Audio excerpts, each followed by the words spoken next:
В эфире программа «Мой путь». У нас сегодня в гостях известный ресторатор, шеф-повар, владелец сети своих ресторанов Брайан Диаб. Брайан, добрый день, ассаламу алейкум.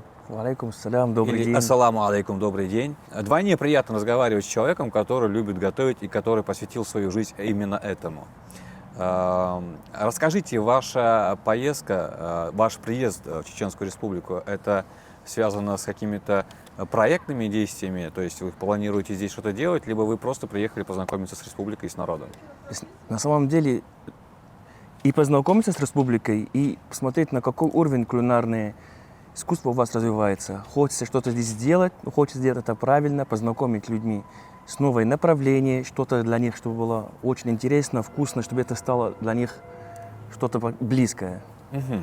Я знаю, что вы с 15 лет изучали русский язык. Да. Возможно, и сейчас что-то дальше изучаете, культуру и так далее. С чем связана любовь к России и к русской культуре?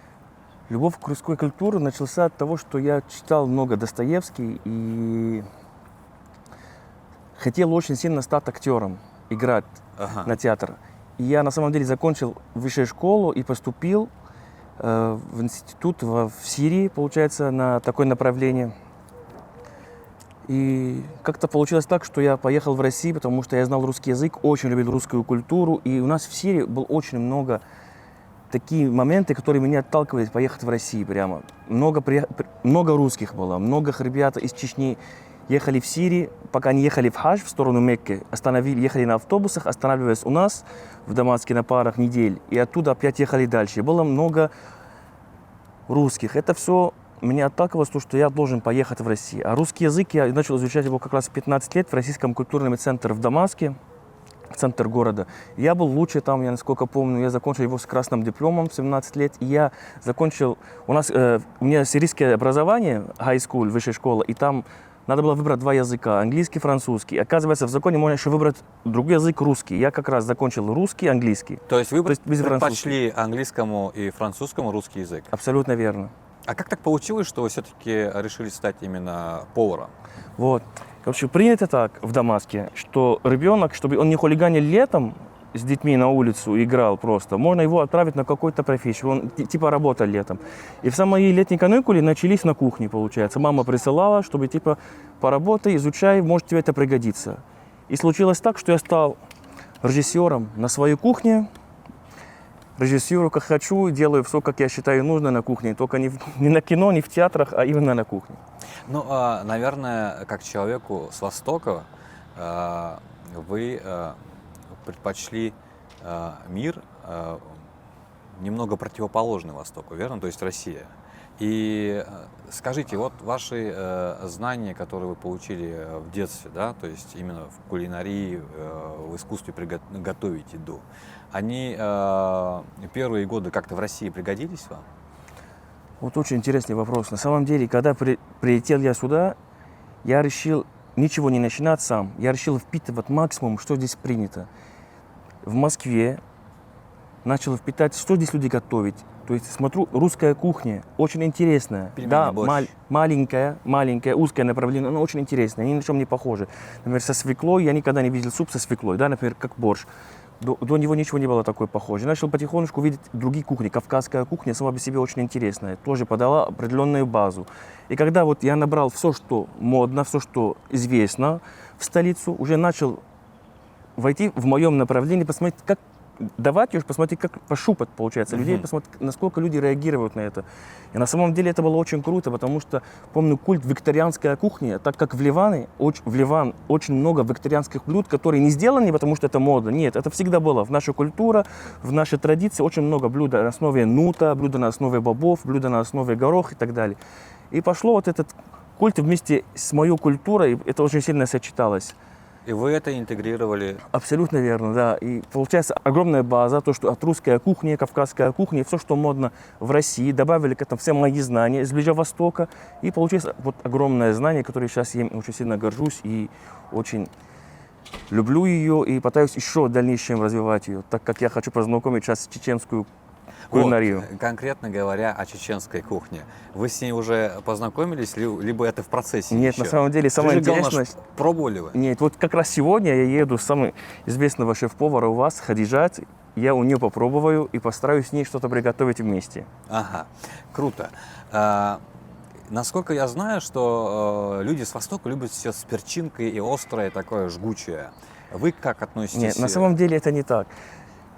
Много специй жгучие, это уже Индия, я так скажу, либо это Африка. А у нас мы работаем со специями, только мы стараемся их так правильно сочинить, как музыка, чтобы они прямо разорвались так во рту и делали прямо аутентичность и очень вкусные сочетания. Я правильно понимаю, что для вас кухня это некая сфера, вот, допустим, как для художника, да, то есть это искусство, произведение искусства. Допустим, когда художник рисует картину, он использует кучу красок, но картина, она в итоге получается такая, какая она должна быть в голове у человека, то есть у творца, то есть этой вещи. Вы считаете себя художником? Абсолютно верно. Любой кулинар, он художник, он творит, потому что вместо цвета для художника у него продукты, вот этот инструмент, который он может с них создавать вот эту картину. До начала нашего интервью говорили о вашем новом проекте. Да. Где понятие халяль будет распространено на множество кухней народов. Абсолютно верно. Это очень интересная тема. То, что будет у нас в Москве фудкорт халяль или фудмол халяль создан из 11 концепций разных от Вьетнама до Гавайи. И там все халяль, все под моим контролем, все будет выходить с моим качеством. Это первый опыт? Это, нет, не первый опыт. Я создал эти концепции в протяжении 5 лет для разных заказчиков, для разных людей, либо с разным партнером. Мы делали отдельная вьетнамская кухня, отдельная гавайская, отдельная еще бургеры, может быть, на углах шаверма или еще какие-то паста, пицца. Но я соединил это все вместе, и чтобы это была халяль. Вот в самом фишка его. Полностью, с начала до конца. Такой вопрос. Самый главный ингредиент в ваших блюдах? Это, ну, допустим, здесь в республике это может быть мясо, потому что здесь любят мясо. В Италии это, наверное, будет тесто, то есть пицца, спагетти и так далее, и так далее. Для вас самый главный ингредиент это что? Вот то, с чем вы любите больше всего работать. Есть такое? Нет, продукт нет, а настроение, да. Это самый главный инструмент, чтобы получилось вкусно и очень оригинально. Так как я готовлю разных направлений, поэтому здесь и тесто мне очень важно, и мясо качественное, хорошее, очень важно, и овощи свежие, правильные, хорошие, без добавки тоже очень важны. Поэтому здесь основываюсь на все вот это, чтобы получился вот эту картинку, которую я хочу. Хицунов, что это такое? Это очень вкусный бренд, который делает очень вкусные колбаски, деликатесы мясные, которые нам помогают на кухню повторить блюд, которые нам очень нужны. Например, пепперони. Пицца с пепперони. Дети всегда с ума сходили, хотим пепперони, пицца. Я всегда говорю, нельзя, там не халяль, нам нельзя вот этот продукт. А здесь я реализовал такое, что я могу делать пиццу, пепперони, халяль. И это мы продаем, это очень вкусно, людям нравится. Также у них разных видов продуктов, например, кавказское мясо. С него делаем, например, вкуснейший карбонару, паста карбонара, либо пицца карбонара и так далее. Вот такой бренд, я с ним так познакомился, он выручает в эти моменты, чтобы повторить какие-то деликатесы мировые, халяльные, в правильные рецептом. Вот как человеку, который любит экспериментировать, наверняка, да? Да, очень. Насколько вообще на кухне насколько это важно на кухне? Это очень важно. Все мировые рецепты получились от экспериментов. Экспериментируем 10 раз, 15, 20, бывает даже месяцами экспериментируем одним продуктом, чтобы мы получили тот результат, который мы хотим.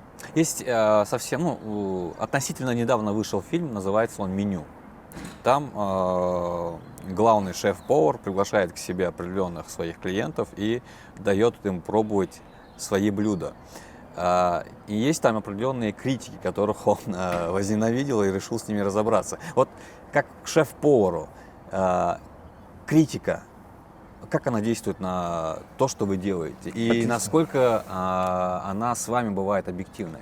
Смотрите, критика должна быть из правильного человека, который действительно разбирается. Если человек не разбирается и пришел критиковать, я как предоставлю ему услугу, либо его кормлю, либо он не в ресторане, я проявляю уважение и стараюсь максимально понять, что он от меня хочет.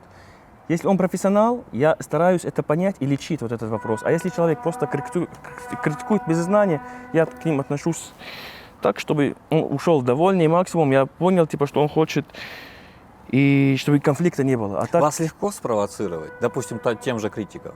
Вот вы сделали что-то старались сделать, да, положили, преподнесли, и человек говорит, ну, так себе. Это может вас спровоцировать?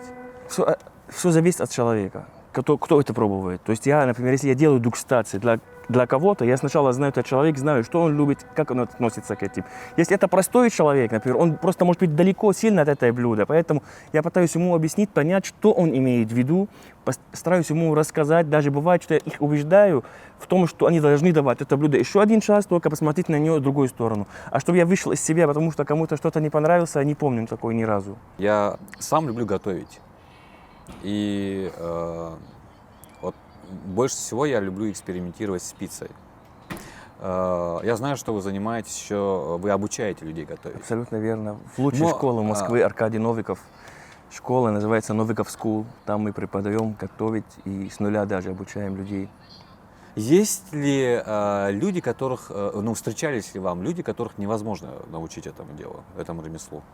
Ну, бывает, конечно, да, люди, которые вообще не хотят этого делать, и, может, жизнь нуждала это им делать, типа работать повара у него не получается, и нет желания, чтобы у него получилось. Бывает, люди приходят к тебе, и они как будто всю жизнь на кухне. Хоть они провели первый базовый курс, 2-3 урока, еле-еле научились держать нож и работать с каким-то инструментом самые простые, но увидишь, в них есть такое желание, у них все получается.